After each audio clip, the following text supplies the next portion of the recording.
How to get better gathers when using the Ruffler Foot. First of all, I want to say that I have got my differential feed all the way up to 2. My stitch length is on 2 also, and that's not what the instruction book says, but I'll explain that at the end. So the first thing you're going to do is take your fabric that you're going to gather, and that's going to go on the bottom. So I'm going to pay very careful attention to this little channel here, and I'm going to feed my fabric in there. What I want to do is get my needles into the fabric. Right, my needles are in. So now I'm going to take the piece of fabric that I'm going to attach the ruffle to, and I'm going to lift my foot, and I'm going to slide it in so that it's up to the needles. It's actually going to be against the knife, not cutting. I put my foot down. And what I'm going to concentrate on is keeping this fabric right into this corner here, or this channel. You can just see it there. And the way I'm going to do that is I'm going to lift the fabric. And what you have to remember is that the differential feed at 2 is going to snatch this fabric in and make the ruffle.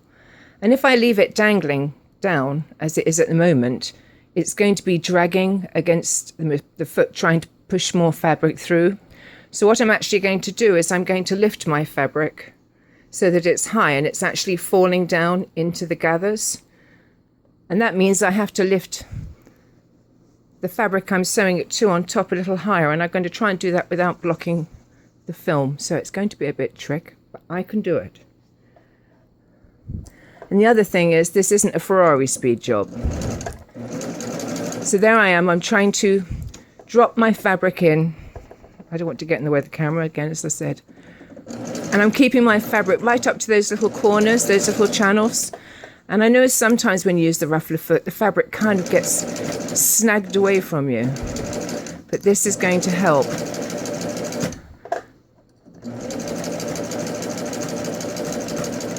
And I'm concentrating on keeping that fabric right up into those little notch areas.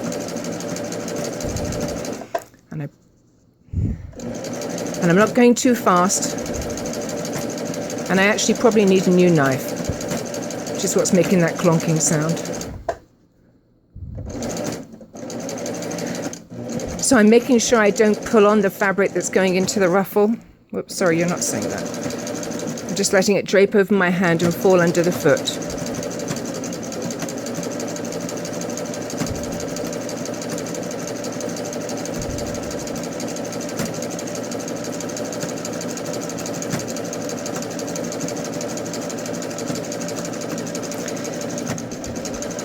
The other thing that makes this a little bit tricky is that you have to feed with 2 hands, because you're feeding the fabric that you're sewing it to with the left hand and the gather with the other hand. And so there you see I have my gathers, and it's gathered nicely. Now, one more bit of advice. As I said when I began this, I've got my stitch length on 2. When you read the instruction book, it'll always tell you to have it on 4.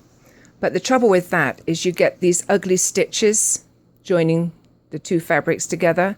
And I find that using it on 2, it works just fine. It makes no difference. I've tested it. The exception to all of this is if I was just going to gather up one strip of fabric and I then wanted to pull it up tighter to fit something in particular, then I would use it on stitch length 4, because I want to pull on the threads and gather it up.